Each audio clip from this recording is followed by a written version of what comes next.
Come as you are, be transformed. This is week 2 of a 2-part series on a topic that is preparing us to enter into the season of Lent.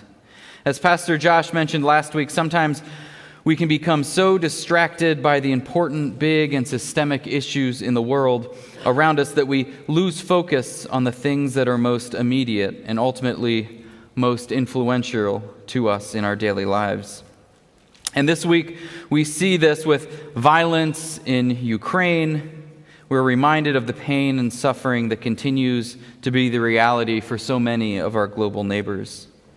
And there continues to be ongoing injustice, poverty, environmental destruction.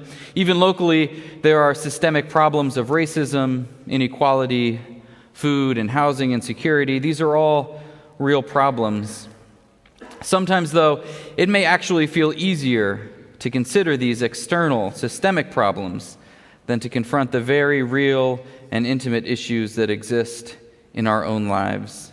The things that, in reality, we might actually be able to address more immediately. And this may be for any number of reasons. It could be that we convince ourselves that the very real and serious issues in the world that affect people around us are more important than just focusing on ourselves and our own struggles.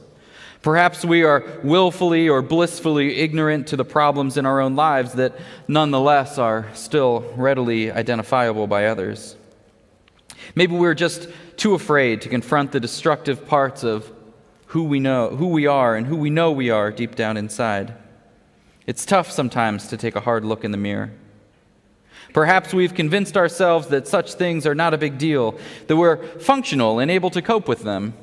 Or maybe there are significant flaws or sins or shortcomings in our identity, things that we've given up simply trying to fix and simply accepted as part of our own identity. Now, it's important to note there are indeed past traumas, pain, deep grief that we will never fully rid ourselves of. And perhaps we shouldn't. But hiding certain things away or ignoring them is not the same thing as handling them with healthy coping strategies. Ignoring our worst qualities or addictions or personality flaws may sometimes provide temporary inner peace in not reconciling such things into ourselves, but it does not make us better. And it does not spare those around us from suffering the consequences. In a culture where there is constant pressure to make everything appear as though we have it all together, it is not easy to admit our flaws.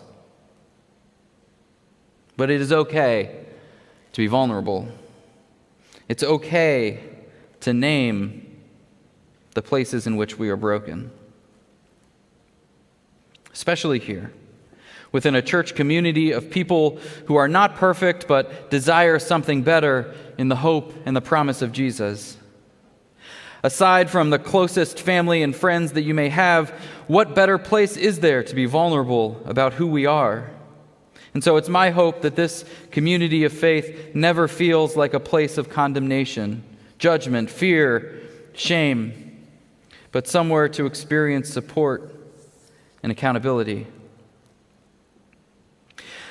When we think about what it means to come as you are, we can consider the invitational life that Jesus lived and how he thought about the people around him. When the scribes of Pharisees saw, went right into the text. When the scribes of the Pharisees saw that he was eating with sinners and tax collectors, they said to his disciples, "Why does he eat with tax collectors and sinners?"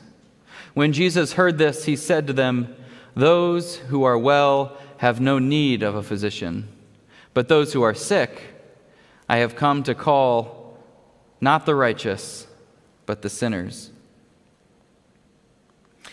There's an important implication here. Despite Jesus welcoming all and loving all, he was calling on the sick because he desired for them to become healthy. The transformation that Jesus offers requires us to know that we are ill.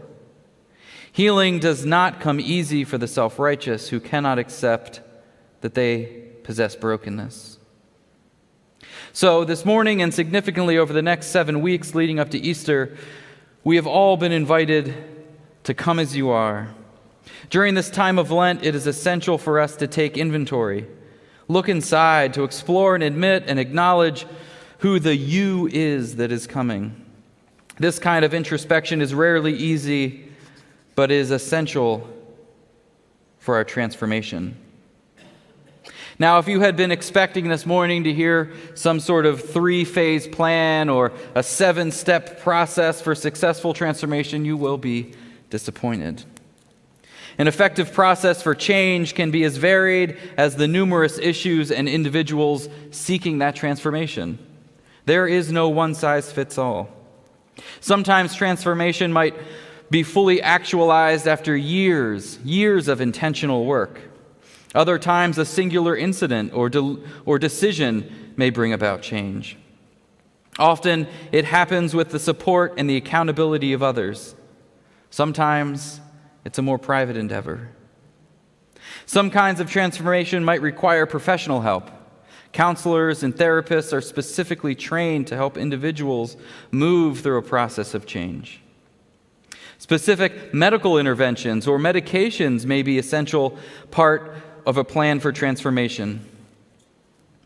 And it's worth pausing here to state that in almost all situations, there are indeed trained professionals that can offer help.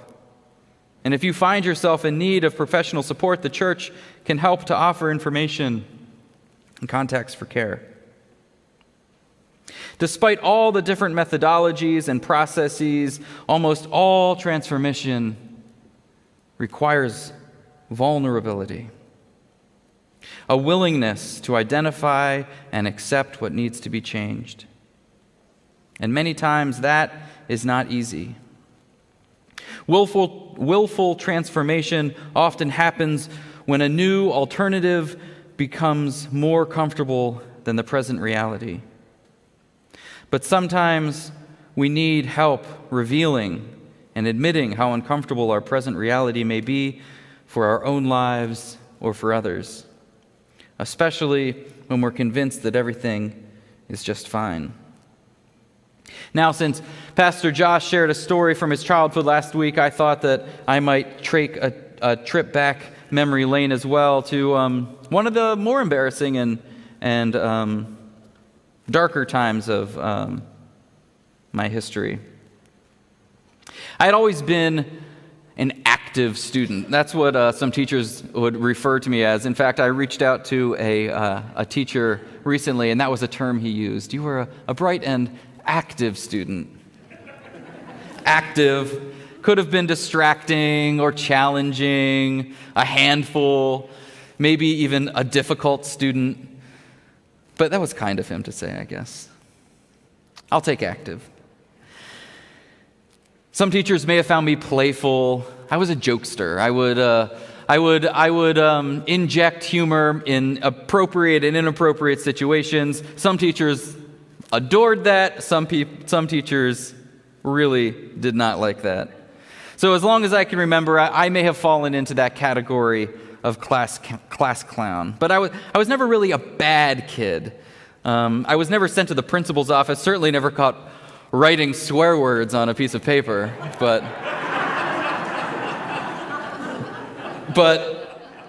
I wasn't the best kid. I wasn't always on my best behavior. I certainly caused anxiety and stress to teachers. But I liked being the funny guy. I liked entertaining people. I liked making people laugh. Sometimes that came at the expense of others. But I wasn't a bad kid. And in 10th grade, this all came to a head with a real wake-up call for me. Because the lunch period at our school started at the same time every day. This lunch block was always the same. You always went to the same class after lunch. And so we would always go down the hallways in the same way, past the same people. One day I was talking with my friends and probably overly exaggerated, made some sort of humorous gesture or over-the-top movement. And there was a kid that was walking down the hall towards us, a freshman who I didn't know. And he reacted strangely, and everyone noticed it. and thought it was humorous the way that he reacted. So the next day at lunch, after lunch, we're walking down the hall, see the same kid coming.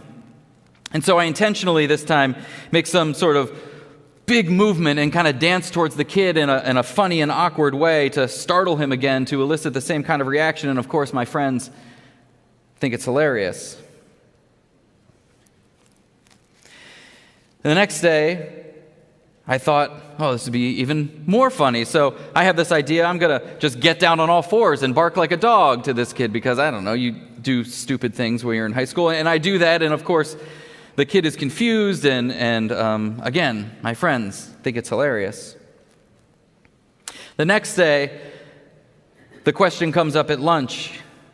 So what are you going to do today to get that kid, to get that reaction, to see him jump and be confused and startled? So I decide to lay down on the floor just flat in front of him, and he has to walk around me. And of course, everyone's laughing. So this goes on for about 1 week.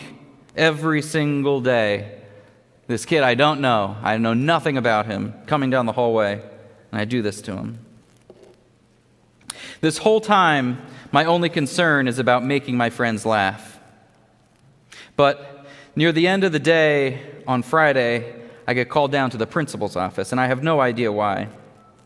And I come in, and I see my mother sitting there.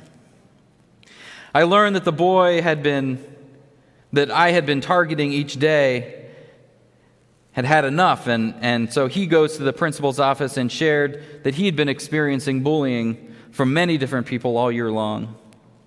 And he stated that my actions that week had just been the breaking point for him. He didn't want to have to walk down the hall one more day and be the victim and the butt of my joke. So he had gone to the principal's office and identified me in the yearbook, because again, we didn't know each other at all. Those were the only times that I had ever interacted with him, and I had no idea of the harm that I was causing. I was devastated and embarrassed that I had contributed to such pain. Here I was, joking around, completely blind to the harm that I had caused. I broke down in tears and apology, and my mom was there to see it all. Being called to the principal's office and being told in front of my mother about the impact and the harm and the pain that I had caused was punishment enough. But then I was told what the actual discipline would be. Now, in their defense, it probably did not help my cause that there had been a school assembly on bullying just the day before, and so the punishment was swift and harsh. I was to receive 5 whole days of in-school suspension. In-school suspension. This is the highest possible punishment that was given to anyone except for being expelled from school. This rocked my world. I had never and would never again even serve as much as a single moment of detention in high school. And here I was serving 5 days of in-school suspension. In reality, it turned out to actually only be 4 days because they let me out on good behavior, I guess, like prison. So the last day I didn't actually serve. But the lesson was learned. The embarrassment for me was real. And that experience changed me. It transformed me. Over the next year or so, people who were close to me noticed that I became more reserved. I was still silly and goofy in private, but publicly I tended to be much more restrained. It was a singular incident that manifested itself in a longer period of reflection and transformation. I wrestled with how I could have done such a thing. I thought that I was trying to live a life that was faithful to Jesus. By that age, I knew what love and compassion and kindness looked like. I demonstrated it often, but I also knew that that was not it.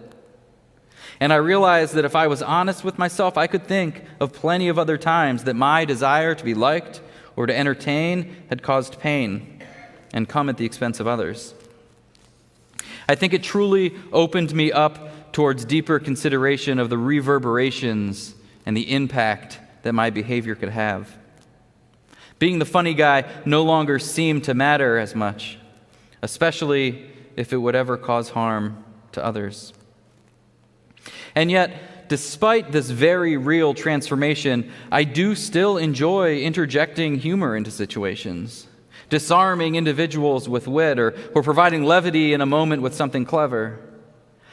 I was able to evolve in an awareness about how that part of my personality could also do great harm. But I didn't entirely lose who I was. I could still be funny or silly or playful. It remained a part of my identity. And this can be a challenging balance, holding a distinct personality in tension with the expectation and the advice of others. How do we know when we are living into our own unique identities or being manipulated by the pressures of society? How do we balance critical or toxic expectations from others with genuine and necessary advice and counsel from those around us? And most importantly, how can we live into our calling as followers of Jesus, knowing that we will never achieve perfection? Paul offers this suggestion from Romans. I appeal to you, therefore, brothers and sisters, by the mercies of God, to present your bodies as a living sacrifice, holy and acceptable to God, which is your spiritual worship. Do not be conformed to this world, but be transformed by the renewing of your minds, so that you may discern what is the will of God, what is good and acceptable and perfect. Discerning the will of God is not always an easy thing to do, but as Christians, which literally means little Christs, we should think and seek the kind of transformation that leads to bearing good fruit into the world around us. This is one of the ways that we might discern the will of God about the things in our lives that require transformation. There are any number of traits and characteristics that help make up and define who we are. Some of those things are spirit-filled and life-giving. Other things can be harmful and destructive to ourselves and those around us. In the book of Galatians, Paul identifies some of these things that he calls acts of the flesh. The Message interprets some of those characteristics in this way: repetitive, loveless, cheap sex, a stinking accumulation of mental and emotional garbage, frenzied and joyless grabs for happiness, trinket gods, magic show religion, paranoid loneliness, cutthroat competition, all consuming yet never satisfied once, a brutal temper, an impotence to love or be loved, divided homes and divided lives, small-minded and lopsided pursuits, the vicious habit of depersonalizing everyone into a rival, uncontrolled and uncontrollable addictions, ugly parodies of community. Certainly a list of things that can cause great problems. But Paul goes on to offer this other familiar list, a list of things that he calls the fruits of the Spirit, that which we should instead seek for our lives. By contrast, the fruit of the Spirit is love, joy, peace, patience, kindness, goodness, faithfulness, gentleness, and self-control. Falling short of these things can sometimes feel exhausting, but this is where it's important to remember two important things. One, you are loved, always loved by God. And two, we are called to love one another in support and accountability. First, you can simultaneously be loved by God exactly as you are right now and still be called towards being a better version of that beloved which God created you to be. And this doesn't have to feel like a never-ending march of inadequacy towards perfection, but it can be a journey of discovery towards greater fulfillment and growth. This growth will always come in the form of moving closer to the way of Jesus. Always.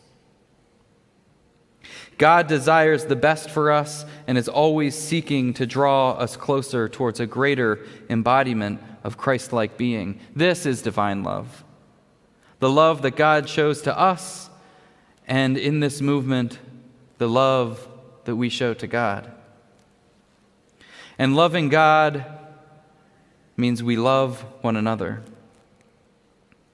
That love that we extend to our siblings in Christ should also seek to inspire the best versions of each other.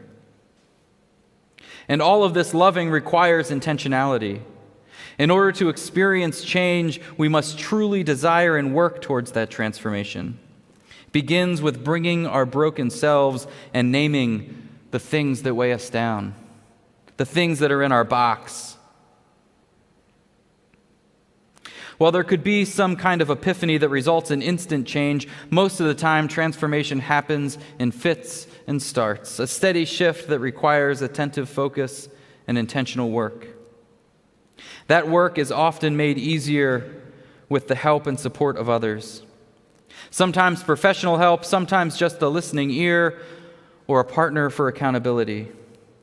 And paradoxically, if we desire to be that support for others in their journey of transformation, we too must constantly be assessing and transforming ourselves along the way.